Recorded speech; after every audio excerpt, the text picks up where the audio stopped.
নমস্কার, আমি স্বপ্না। দেশ এবং দেশের বাইরে যে যেখান থেকে ভিডিওটি দেখছেন আপনাদের সবাইকে অনেক অনেক শুভেচ্ছা। স্বপ্নাস ব্লগে সবার আমন্ত্রণ।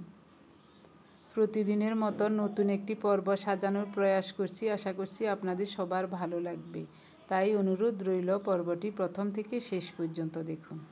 আজ বিকালে পাটিসাপটা পিঠা বানাবো। দুধটা জাল দিব রাইস কুকারে। প্রথমে দুধটাকে ছেঁকে নিচ্ছি, এরপরে রাইস কুকারে বসিয়ে দেব। তাহলে আর কোনো ঝামেলা হবে না, নাড়াচাড়ারও ব্যাপার থাকবে না, উতলিয়েও পড়বে না। বসিয়ে দিলাম। তাড়াতাড়ি বলক আসার জন্য ঢাকা দিয়ে দিলাম। বলক আসার আগে খেয়াল করে ঢাকাটা উঠিয়ে নিতে হবে। এই ফাঁকে আমি দুপুরের রান্নার আয়োজন করছি। গতকাল ইলিশ মাছ কেটেছিলাম, 2 পিস রান্না করেছি, আরগুলো ফ্রিজে ডিপে রেখে দিয়েছিলাম। তো কচুর মুখী বা কচুর ছড়া দিয়ে ইলিশ মাছের ঝোল রান্না করব আর আলু দিয়ে করলা ভাজা করব। আপনি যদি আমাদের চ্যানেলে নতুন হয়ে থাকেন, সম্পূর্ণ পর্বটি দেখার পর যদি একটুও ভালো লাগে, আমার অনুরোধ রইল চ্যানেলটি সাবস্ক্রাইব করে আপনার মূল্যবান মন্তব্যটি লিখে জানাবেন। যে কোনো গঠনমূলক মন্তব্য করতে পারেন, কোনো সমস্যা নেই, আমি আপনাদের সকল মন্তব্যের উত্তর দেব। কচুর ছড়াগুলো এরকম করে কেটে নেব, দেখতে ভালোই লাগছে। সকালবেলায় ওদের জন্য রান্না করেছিলাম শাক ভাজা, বেগুন ভাজা আর এই মুসুরির ডালের বড়া। দুধটা বলক আসার আগেই ঢাকা উঠিয়েছিলাম, তাই উতলিয়ে পড়ে নাই। এরকম করে নেড়ে চেড়ে ক্ষীর তৈরি করে নেব। নামানোর আগে সামান্য একটু চিনি দেব। প্রথমেই করলা ভাজা করব। তেলে পেঁয়াজ ফোড়ন দিয়েছি, স্বাদ মতো লবণ, 1 চামচের কম হলুদের গুঁড়া দিলাম। সামান্য একটু নেড়ে চেড়ে এখন আলু আর করলা দিয়ে দিচ্ছি। এবার ভালো করে নেড়ে চেড়ে মিশিয়ে নিয়ে ঢেকে ঢেকে ভাজা করে নেব। অল্প তাপে ভাজা করব। এই ফাঁকে আমি ছড়াগুলো কেটে ধুয়ে পরিষ্কার করে নিয়েছি। তো 3-4টা কাঁচামরিচ ফালি করে দিয়ে দিলাম করলা ভাজাতে। খুব সুন্দর মতো আলু করলা সিদ্ধ হয়ে গেছে, ভাজাও হয়ে গেছে। এখন নামাবো। ইলিশ মাছের তরকারিটা বসাবো। সরিষার তেল গরম হওয়ার পর লবণ হলুদ মাখিয়ে রাখা ইলিশ মাছগুলো প্রথমে ভেজে নেব। এপিট ওপিট করে সুন্দর করে ভেজে নেব।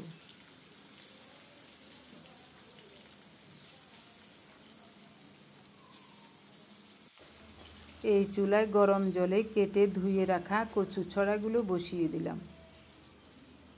বলক আসার পর লবণ দিলাম স্বাদ মতো, 1 চামচ হলুদ দিলাম।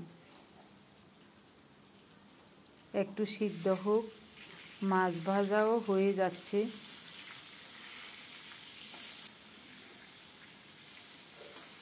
এপিট লাল লাল হয়েছে, ওপিটটা একটু ভেজে নামাবো।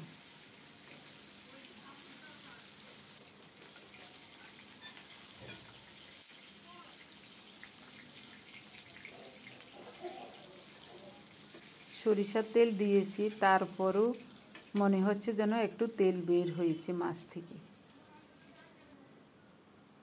জিরা ফোড়নে দিলাম, একটা তেজপাতা ছিঁড়ে দিলাম।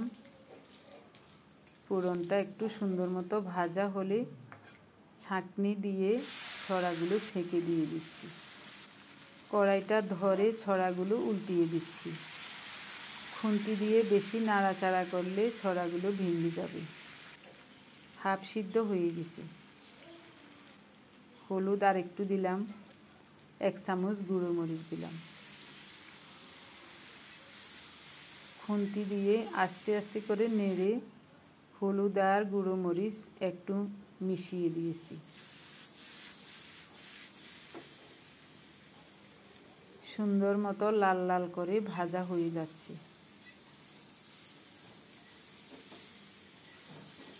চুলার তাপটা একটু বাড়িয়ে দিয়ে দাঁড়িয়ে থেকে উল্টে পাল্টে ছড়াগুলো ভেজে নেব। 10-12টা কাঁচামরিচ ফালি করে দিয়ে দিলাম। ছড়ার তরকারিতে একটু ঝাল হলেই ভালো লাগবে।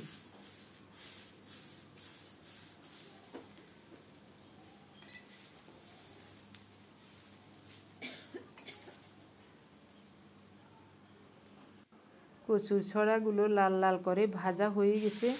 এখন সিদ্ধ করা ওই জলটা দিয়ে দিচ্ছি। ফুটন্ত জল এই কারণে টকবক করে ফুটে উঠছে। কড়াইতে মনে হয় ধরবে না মাছ সহ দিলে, তাই ওই ফ্যানটাতে ঢেলে নিচ্ছি।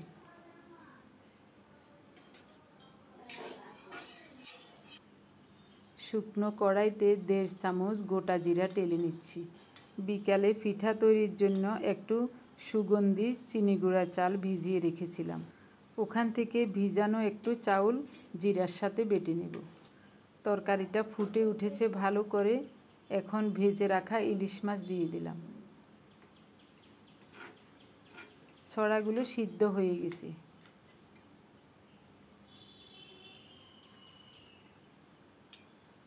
জিরা আর একটু আতপ চাউল বেটে নিয়েছিলাম, দিয়ে দিলাম গুলে। সুগন্ধি আতপ চাউল, খুব সুন্দর ঘ্রাণ লাগবে।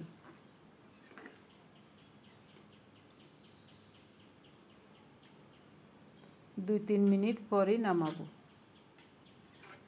আর ঢাকা দেব না, ছড়াগুলো খুব সুন্দর নরম হয়ে গেছে। তরকারিটা দেখতে বেশ ভালোই লাগছে। হয়ে গেছে, এবার নামাবো। সমস্ত কাজ সেরে নিয়ে স্নান করে চলে আসলাম। ওদের দুজনের খাওয়া হয়ে গেছে, এখন আমি খাবো। অল্প একটু ডাল বাটা রেখে দিয়েছিলাম, মুসুরির ডাল, তো এটা এখন আমি ভেজে নিচ্ছি। গরম ভাতের সাথে খেতে দারুণ লাগবে। গরম গরম বড়াগুলো নিয়ে আসলাম। করলা ভাজা, ডালের বড়া, আর হলো ইলিশ মাছ দিয়ে কচু ছড়ার ঝোল। খেয়ে বলছি কেমন হয়েছে। করলা ভাজাটাও চমৎকার লাগছে, আর বড়াটা তো দারুণ।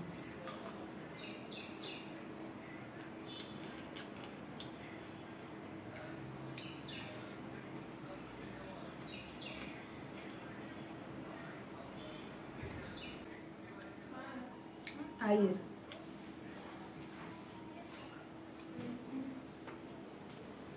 রিয়া বলছে, মা দরজাটা একটু লাগিয়ে দিয়ে যান, আমরা বের হচ্ছি।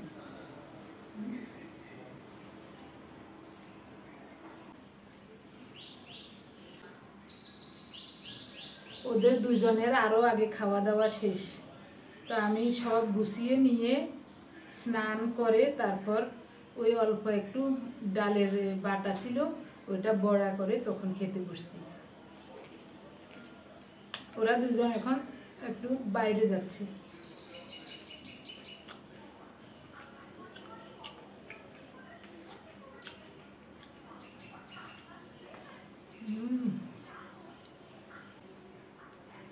করলা ভাজা দিয়ে যেমন চমৎকার লাগছে, বড়া দিয়েও দারুণ লাগছে খেতে।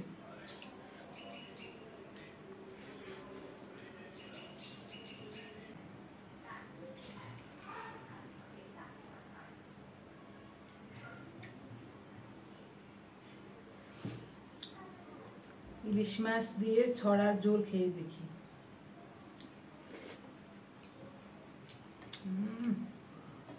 খেয়ে বলছে, মা তরকারিটা খুবই চমৎকার হয়েছে, জামাই বাবা দিয়ে বলেছে।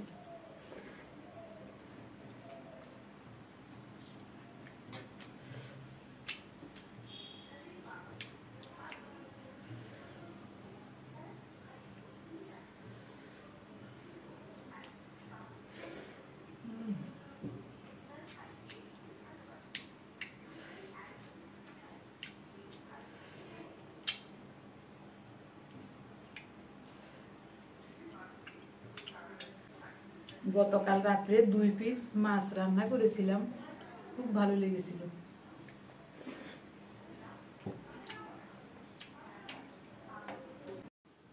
খাওয়া দাওয়া শেষ করে বসে থাকবো না, ওরা আসার আগে আগে ওই পাটিসাপটা পিঠাগুলো বানিয়ে রাখবো। তো এখন প্রায় 4টা বেজে গেছে, তা আমি পিঠার চাউলগুলো ব্লেন্ডার করে নিচ্ছি। রেডি করতেও সময় লাগবে। 1 পট সুগন্ধি কালিজিরা চাউল ভিজিয়ে রেখেছিলাম পাটিসাপটা পিঠার জন্য। এটাই হয়ে যাবে, এত খাওয়াও যাবে না।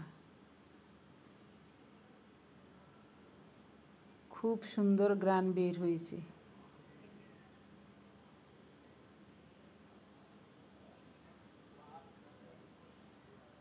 একেবারে মিহি হয়ে গেছে। স্বাদ মতো লবণ দিলাম। সাদা আটা দিচ্ছি 2 চামচ। আজ দুধ দেব না, নর্মাল জল দিয়ে ভালোভাবে মিশিয়ে সুন্দর একটা পাতলা মতো ব্যাটার তৈরি করে রাখব।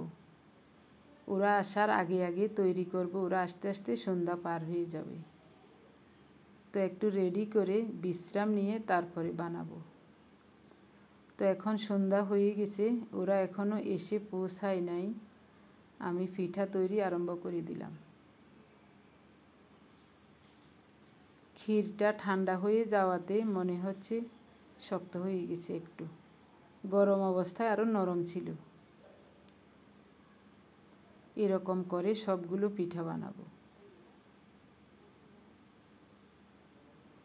ব্যাটারটা খুবই সুন্দর হয়েছে। ক্ষীর তৈরিতে শুধু সামান্য একটু চিনি দিয়েছিলাম, তাই ক্ষীরটা বেশি হয় নাই, অল্পই হয়েছে। তো এই কয়টা পিঠা হয়েছে, ক্ষীর শেষ হয়ে গেছে, ব্যাটার আরও রয়ে গেছে। এই কয়টাই আমাদের হবে। একটা খেয়ে দেখেছি, খুবই ভালো হয়েছে পিঠাগুলো।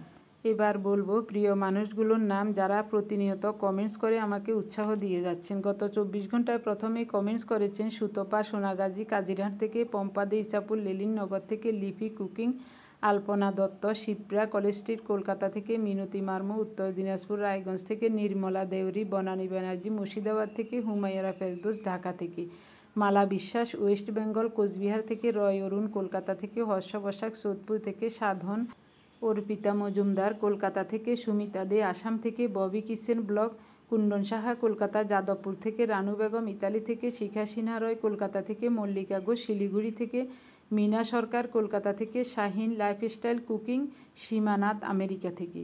আপনাদের সবাইকে অজস্র অজস্র ধন্যবাদ, অভিনন্দন এবং কৃতজ্ঞতা জানাই। আপনারা যারা প্রতিনিয়ত ভালোবেসে আমাদের ভিডিওগুলি দেখে যাচ্ছেন, আপনাদের সবাইকে জানাই অজস্র অজস্র ধন্যবাদ, অভিনন্দন এবং কৃতজ্ঞতা। এভাবে সবাই আমাদের সাথে থেকে স্বপ্নাজ ব্লগ চ্যানেলটি এগিয়ে নিয়ে যাবেন আশা করছি। সবাই ভালো থাকুন, সুস্থ থাকুন। দেখা হবে আগামী পর্বে। ধন্যবাদ সবাইকে।